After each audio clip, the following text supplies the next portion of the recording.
He wasn't just my boss, he was my mentor. He said he believed in me, that I had a future. Then he stole my project and claimed it as his own.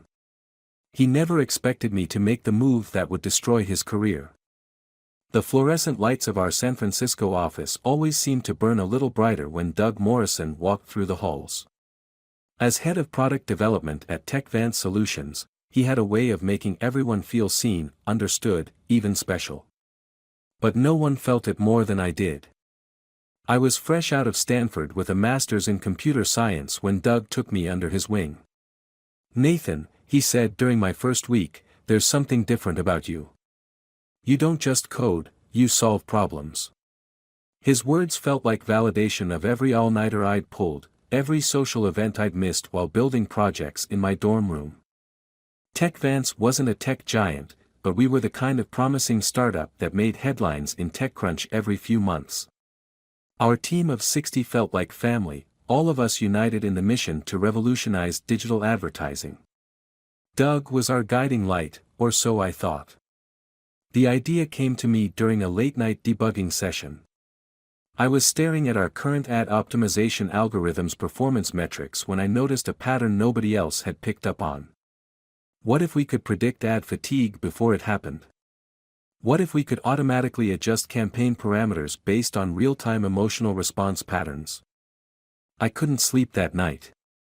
By morning, I had filled 3 whiteboards with preliminary designs. When Doug walked in, his eyes lit up in a way I'd never seen before. This is brilliant, Nathan." He walked closer to the boards, his fingers tracing the flow charts I'd drawn. "How long have you been working on this?"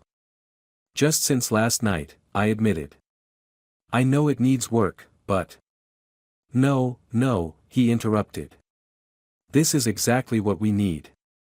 This could change everything." He turned to me, placing both hands on my shoulders. "I want you to focus on this. Full time. Take whatever resources you need." I lived at the office for the next 6 months. My girlfriend left me, saying she felt like she was dating a ghost. My parents stopped calling, knowing I wouldn't answer anyway. But I didn't care. I was building something revolutionary. The algorithm was beautiful. It could predict user engagement patterns with 93% accuracy and automatically adjust campaign parameters in real time. Early tests showed a 40% improvement over industry standards. When I finally presented the prototype to Doug, his smile seemed different, hungrier. "We need to keep this quiet for now," he said. "Let's refine it before we show anyone else. I'll handle all the communications about it." I trusted him. That was my first mistake. 3 weeks later, I was scrolling through my LinkedIn feed when I saw it. Doug's face smiling back at me from our company's official page, TechVance Head of Product Development, Douglas Morrison, to unveil groundbreaking AI-driven advertising optimization platform. My stomach dropped. I clicked through to the press release. My name wasn't mentioned once. Not even in the special thanks section at the bottom. I ran a search through our internal documentation system. Every file I'd created had been modified. My name had been removed from everything except a few technical specifications where I was listed as supporting engineer. When I burst into Doug's office, he was on the phone. He held up one finger, making me wait while he finished his call. Even then, his composure made my blood boil. "Nathan," he said calmly, "I assumed you'd stop by. How could you do this?" My voice shook. "We both know this is my project. My idea. My code." He leaned back in his chair, studying me like I was an interesting bug. "Your project. Nathan, you're an employee here. Everything you create belongs to the company. And as head of product development, I guide all product initiatives. But you didn't guide anything. You just watched me work and then took credit." His smile turned cold. "Prove it." That word echoed in my head as I stood there, fists clenched. He was right, I couldn't prove anything. Every line of code was written on company computers, every note taken on company accounts, every whiteboard photo saved to company servers. I had been so focused on creation that I'd forgotten about protection. Think carefully about your next move, Nathan. Doug's voice was smooth, practiced. You're talented. You have a promising career ahead of you. Don't throw it all away over misplaced pride. He stood up, walking around his desk to stand beside me. Be smart about this. Stay on the team, keep contributing, and there will be other opportunities. Or. He shrugged. Well, Silicon Valley can be a very small world when it wants to be. I walked out of his office in a daze. The next few days passed in a blur of anger and helplessness. I watched as Doug gave interviews to tech blogs, describing his breakthrough innovation. Each time he spoke about the project, he added little details to make it more his own, claiming he'd been thinking about the core concept for years, describing late-night coding sessions that had never happened. The worst part was seeing how easily everyone believed him. Why wouldn't they? He was Douglas Morrison, the brilliant product leader who had guided multiple successful launches. I was just a young engineer, barely 2 years out of college. I nearly gave up. I drafted my resignation letter 3 times. But each time I got ready to send it, I remembered something my grandfather used to say: the truth doesn't need to shout to be heard. It just needs one person brave enough to speak it. So I started planning. First, I needed insurance. Late one night, I came into the office and methodically copied every version of the code, every design document, every email thread about the project. I encrypted everything with military-grade encryption and stored it in multiple secure locations. This wasn't about using the code, it was about proving its origins. Then I started mapping relationships. Who were the key players in the company? Who made the real decisions? Who might have noticed inconsistencies in Doug's story but stayed quiet?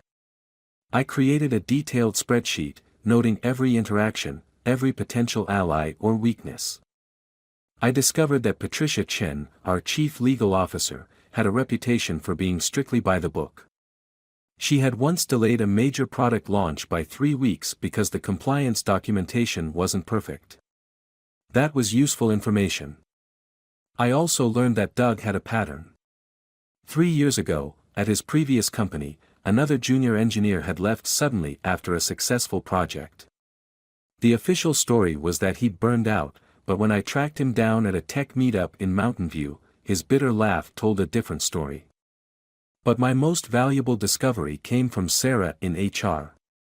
Over coffee, she casually mentioned that Doug had been pushing to accelerate the product launch.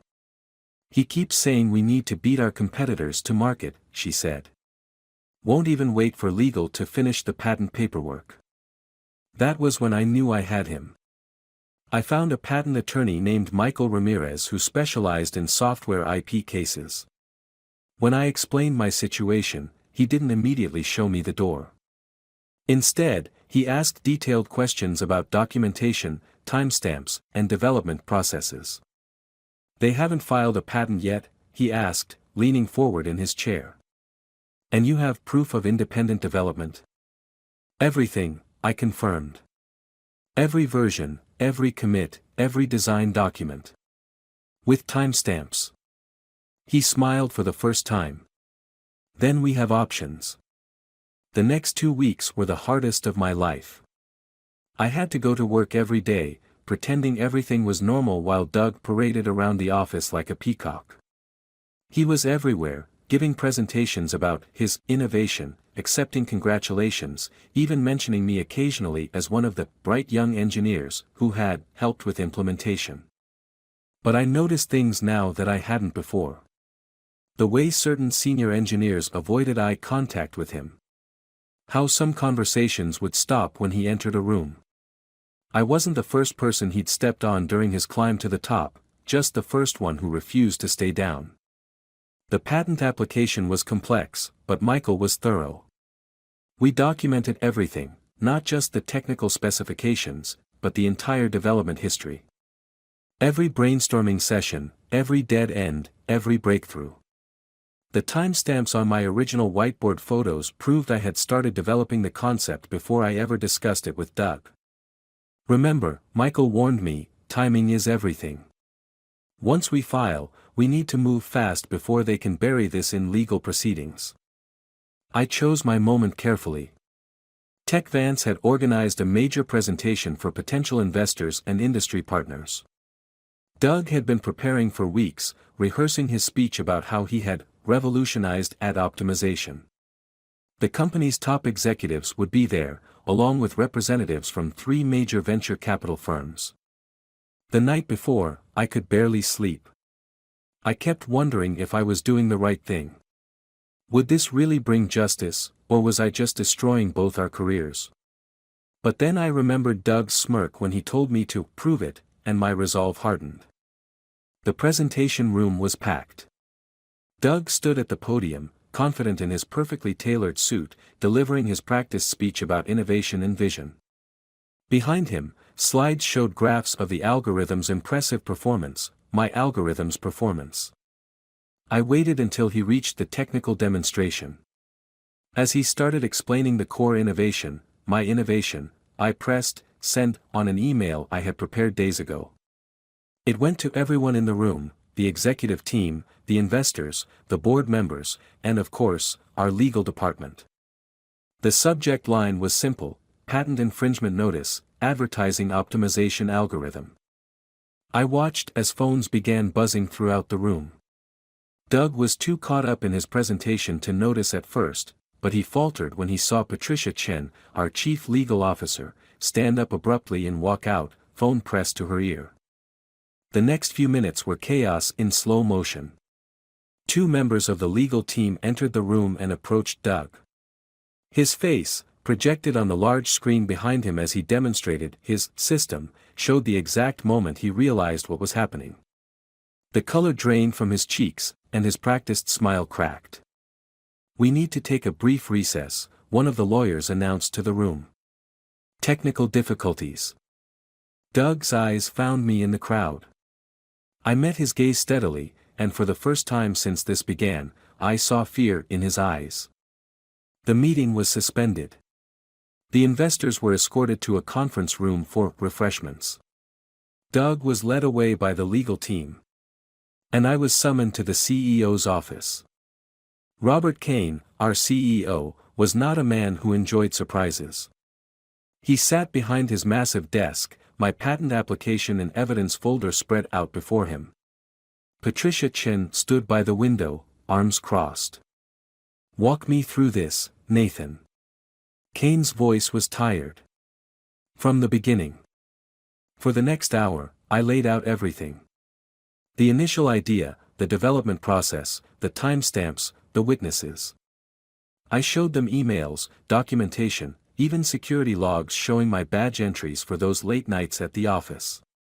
When I finished, Patricia was taking notes, and Kane was rubbing his temples. "Why didn't you come to us first?" Kane asked. "Would you have believed me?" I countered. "Over Doug?" The silence that followed was answer enough. The next few days were a blur of meetings with lawyers, HR, and executives. Doug hired his own legal team and threatened to sue everyone involved. But his position crumbled and other employees started coming forward. A product manager remembered my original whiteboard drawings. A junior developer confirmed overhearing my early discussions about the concept. Even Doug's executive assistant admitted to backdating certain documents at his request. 1 week after the presentation, Doug was asked to resign. The company's official statement cited ethical violations and misrepresentation of intellectual property. The tech blogs that had praised his innovation now wrote scathing articles about corporate theft and toxic leadership. I was offered a new position, head of innovation strategy, with full credit for the algorithm and a compensation package that made my previous salary look like pocket change. The patent would be in my name, with a licensing agreement that benefited both me and the company. The last time I saw Doug was in the parking garage. He was carrying a box of personal items from his office, his perfect suit looking somehow deflated. "You've ruined me," he said, his voice hollow. "No one in the valley will touch me now." "You did this to yourself," I replied. "I just exposed the truth." He laughed bitterly. "The truth? You think that matters in this industry? It's about perception, about relationships. I played the game the way everyone does. You just couldn't handle it. Maybe the game needs to change." He shook his head. "You don't get it. You won, congratulations. But you'll never be trusted again. They'll all smile to your face, but behind your back. You'll always be the guy who took down his boss. Nobody likes a whistleblower, Nathan. Nobody." I watched him walk away, his words echoing in my mind. That night, as I sat in my new corner office looking out at the San Francisco skyline, I thought about what he'd said. The algorithm was mine now, my name was on it, my future was secure. I had won. But as I scrolled through my phone, seeing messages from colleagues carefully keeping their distance, noting the subtle ways people's attitudes had shifted, I wondered about the cost of victory. In exposing one person's deception, had I made myself a permanent outsider? A notification popped up on my screen, another tech blog wanting to interview me about the scandal. About my brave stand against corporate corruption. They wanted to make me a hero or a cautionary tale, I wasn't sure which. I closed the notification without responding and turned back to my code. In the end, maybe that's all that mattered, the pure, honest truth of well-written algorithms. Unlike people, they don't play games or steal credit. They simply work or they don't. But sometimes, late at night when the office is empty and the fluorescent lights flicker overhead, I think about Doug's words. And I wonder if he was right, if in winning the battle for truth, I'd lost something larger in the war of corporate politics. Then I look at my algorithm, running perfectly as designed, and I remember why I fought. Some truths are worth the cost of speaking them. Even if you have to speak them alone.